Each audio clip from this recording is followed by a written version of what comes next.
Oke, assalamualaikum warahmatullahi wabarakatuh.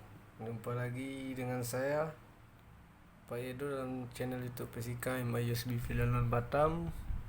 Setelah beberapa hari kita cuti terkait dalam proses PTS, selanjutnya kita masuk lagi materi bab baru, yaitu mengenai kinematik dinamika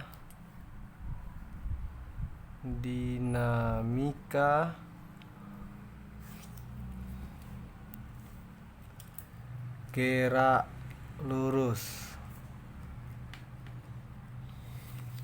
Oke.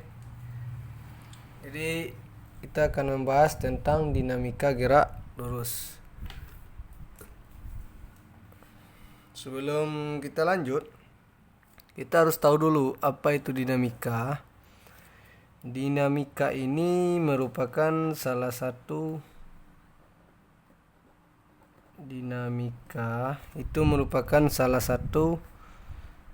cabang fisika yang mempelajari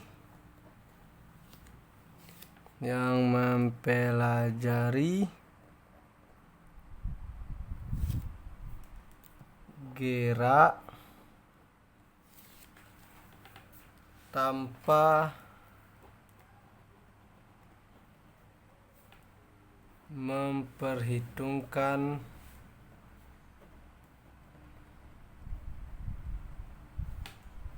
gaya-gaya.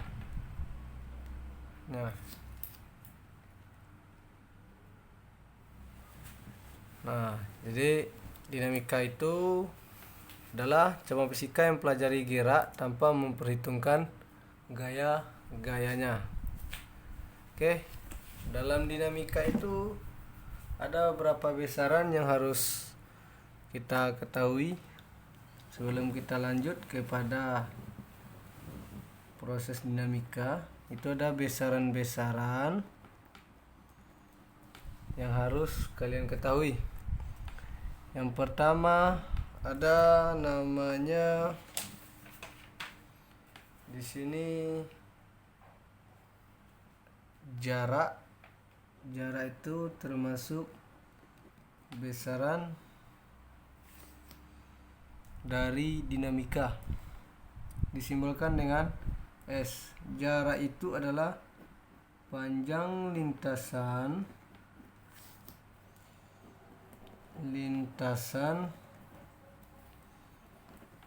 yang ditempuh oleh suatu benda. Nah, contohnya apa? Misalkan seekor semut berjalan dari titik A menuju titik B dan sampai ke titik C. Nah, maka jarak tempuhnya adalah, misalkan ini 2 meter, ini 1 meter, maka jarak totalnya adalah S1 tambah S2, 2 tambah 1, jadinya 3 meter. Jadi itu jarak panjang lintasan yang ditempuh dari awal benda bergerak sampai berhenti. Nah, jadi itu untuk jarak. Yang kedua ada namanya perpindahan.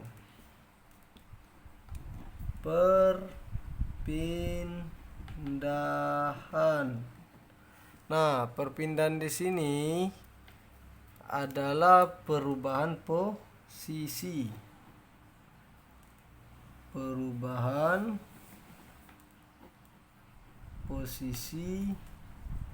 Suatu benda. Jadi syarat benda bergerak dan berpindah itu adalah terjadi perubahan posisi. Apa contohnya? Misalkan seekor semut berjalan dari titik A menuju titik B sampai ke titik C. Nah, maka kita anggap ini misalkan 2 meter, ini 1 meter, maka perpindahannya itu adalah dari titik A ke B, ya, ke C. Nah, ini yang dinamakan sebagai perpindahan atau delta X. Ya, perubahan posisi suatu benda. Jadi cara menghitung perpindahannya adalah panjang atau posisi akhir dikurang posisi awal. Tapi kalau dia dalam bentuk bangun 2 dimensi, itu tinggal kita tarik dan cari luasnya. Atau kalau dia pakai segitiga, pakai sisi miring. Oke, jadi seperti itu. Nah, itu untuk perpindahan. Yang ketiga, ada namanya lagi kelajuan. Nah, ini saya kasih contoh lagi lah. Misalkan X-nya adalah A, dari titik A ke titik B mobil berjalan sejauh 5 km. Dari titik B menuju titik C mobil berjalan sejauh, misalkan di sini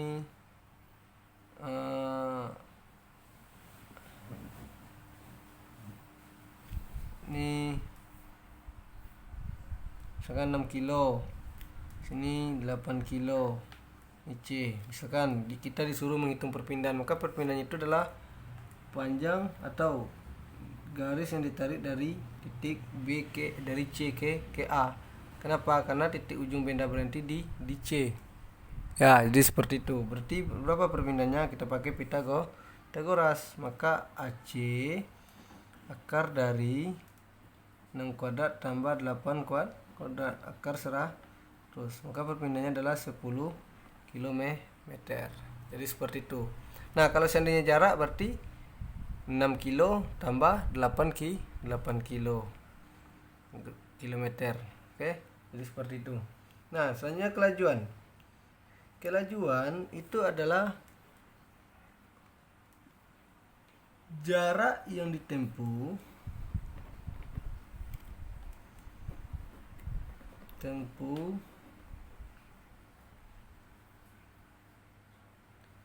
tiap satuan waktu. Ya, tiap satuan waktu. Maka kelajuan itu bisa dicari dengan kelajuan itu sama dengan jarak dibagi waktu. Nah, jadi seperti itu. Satuannya apa? Ini meter per sekon. Ini satuannya adalah meter. Yang ini satuannya juga meter. Nah, jadi harus tahu. Nah, yang terakhir belum, yang keempat lagi, bukan terakhir. Ada namanya kecepatan. Nah, kecepatan ini adalah perpindahan yang ditempuh tiap satuan waktu. Perpindahan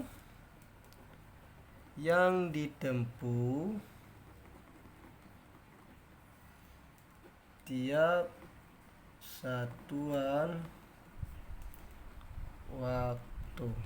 Oke. Jadi perpindahan itu adalah kecepatan itu adalah perpindahan yang ditempuh tiap satuan waktu. Satuannya tetap dalam meter per sekon. Oke. Nah, kalau kita lanjutkan, kalau kita cari persamaannya, simbolnya V, kecepatan itu adalah delta X dibagi waktu atau X2 kurang X1 dibagi dengan waktu. Nah, jadi seperti itu. Nah, ini untuk kecepatan.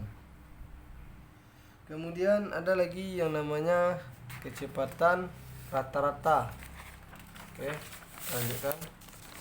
Ada namanya yaitunya kecepatan rata-rata.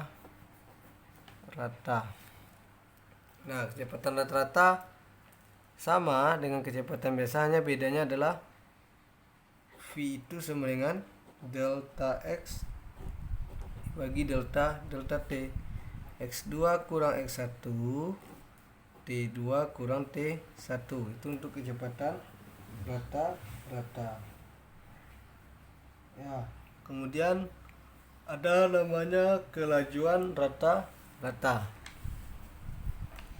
Kelajuan rata-rata. Kelajuan rata-rata ini sama, dia adalah jumlah jarak total dibagi waktu. Ya, kelajuan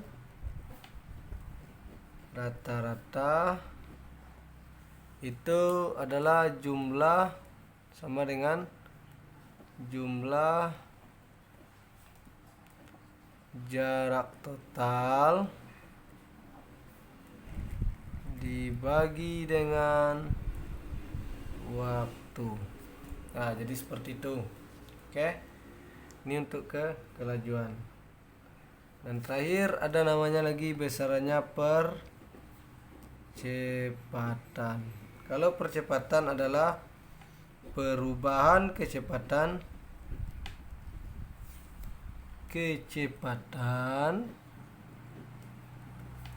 tiap satuan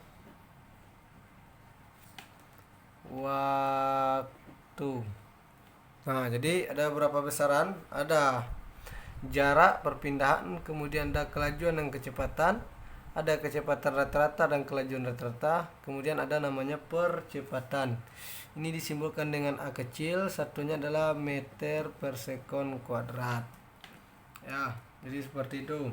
Kalau kita rumuskan, A itu sama dengan delta V per delta T. V2 kurang V1 per T2 kurang T1. Ya, jadi seperti itu. Ya, atau boleh juga ada yang V2 kurang V1 per T saja. Nah, sama, ini digunakan untuk percepatan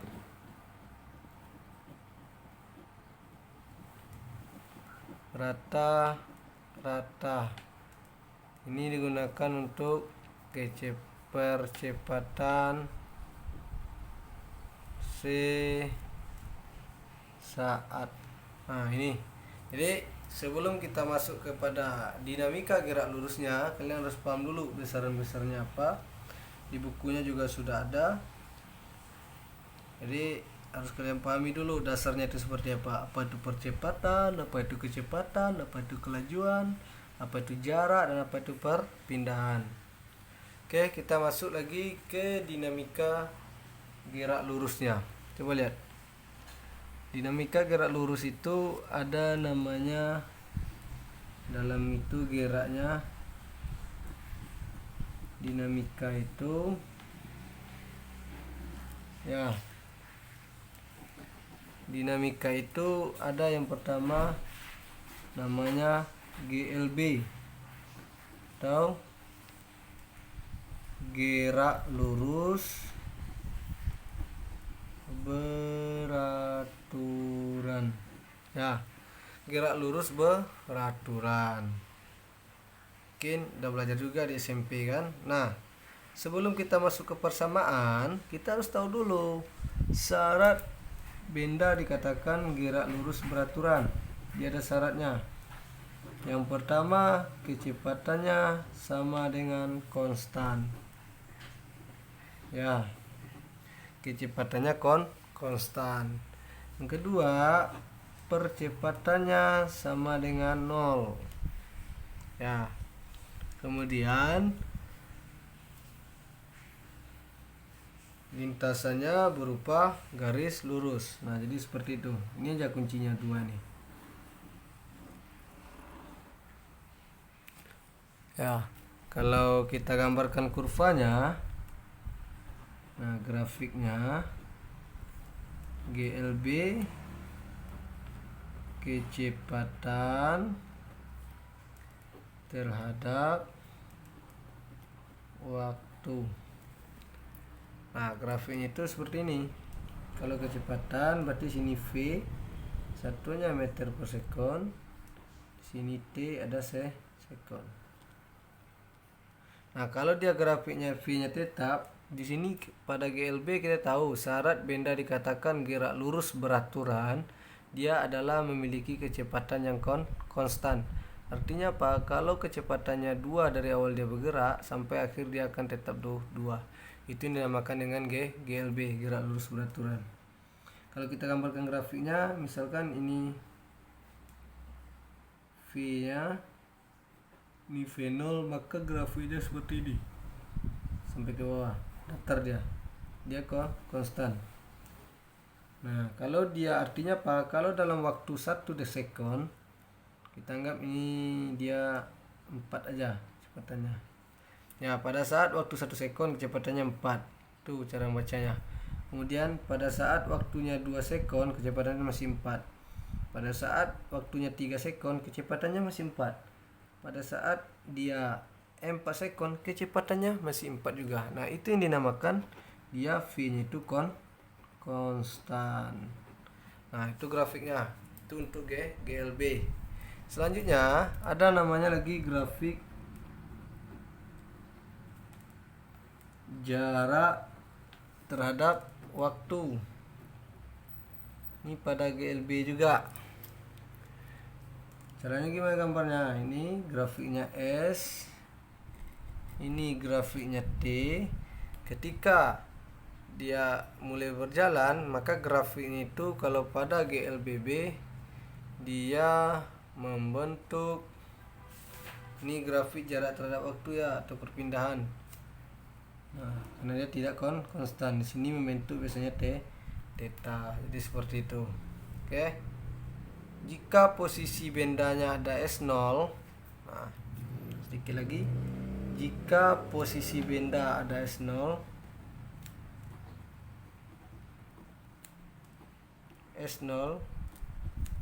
maka misalkan ini S0 di sini, maka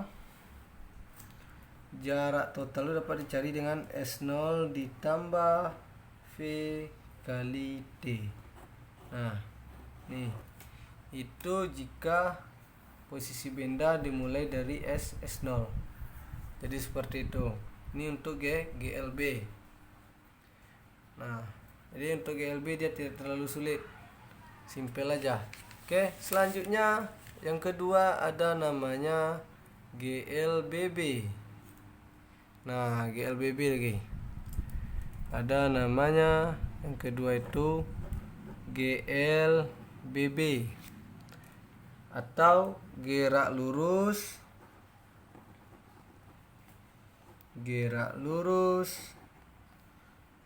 berubah beraturan. Nah, gerak lurus berubah beraturan. Oke.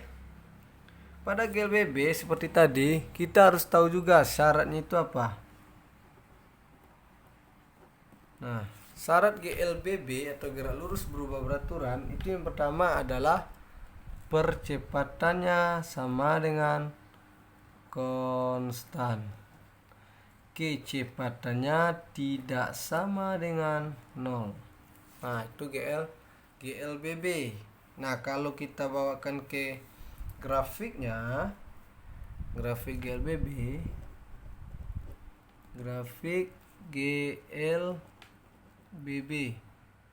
ya, dimana yang pertama itu grafik GLBB itu grafik kecepatan terhadap waktu. Nah, kira-kira seperti ini. Ini V, di sini T, satunya sekon. Nah, maka kalau dia GLBB, misalkan di sini V0, di sini V, ya, maka jadinya dia kayak gitu. Misalkan ini 2, nah, maka dia bisa seperti ini. Artinya apa?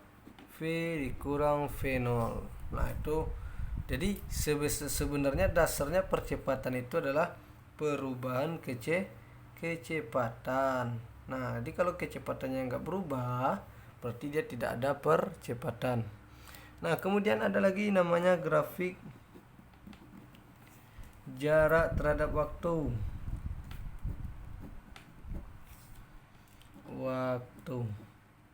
Nah gimana? Ini jarak terhadap waktu.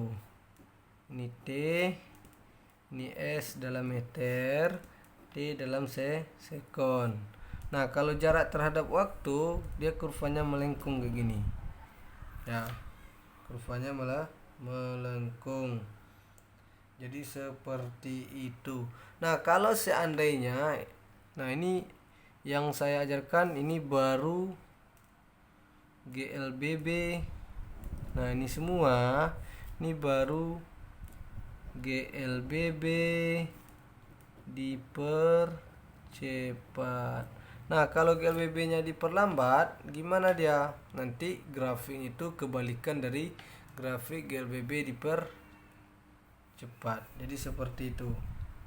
Saya rasa kalian tidak terlalu sulit untuk memahami apa itu GLBB. Kita lanjutkan ke persamaannya. Jadi dalam GLBB itu, ya ini harus kalian ingat. Nah, ingat. Dalam GLBB, baik itu dipercepat maupun diperlambat, persamaannya yang kalian ingat cuma 3. Yang pertama adalah VT itu sama dengan V0 plus minus A kali T. Kemudian ada namanya jarak itu V0T plus minus setengah AT kuadrat. Kemudian terakhir ada VT kuadrat, atau itu sama dengan V0 kuadrat ditambah 2AS. Nah jadi ini aja 3 persamaan yang harus kita pahami bersama. Nanti inilah yang kita rubah-rubah simbolnya. Caranya sama. Itu untuk GLBB.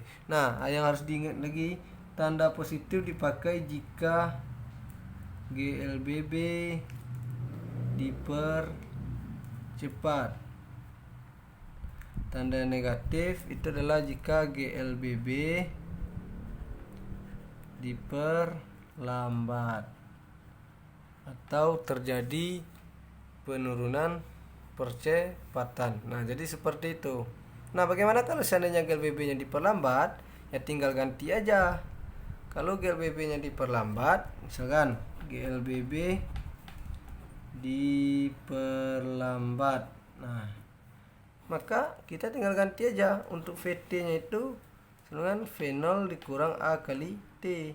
Kemudian untuk S nya itu V0T dikurang setengah AT kuadrat. Nah kenapa demikian? Karena dia di GLBB diperlambat, bukan dipercepat. Nah selanjutnya apa lagi? Kita apakan? Ada namanya VT kuadrat. Itu adalah V0 kuadrat tambah 2AS. Nah jadi itu aja persamaan yang perlu kalian ingat. Ini untuk GLB dan GLBB. Oke, mungkin untuk penjelasan tentang dasar dari dinamika gerak lurus, ada GLB dan ada GLBB, dan berupa juga besar-besarannya.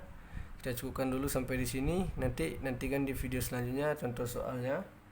Saya Pak Yedo pamit undur diri, dan jangan lupa tekan tombol lonceng dan subscribe-nya. Dan juga kalau ada yang mau tanyakan silahkan di kolom komentar. Bantu juga sukseskan channel saya. Saya tutupi dengan wabillahi taufiq wal hidayah. Wassalamualaikum warahmatullahi wabarakatuh.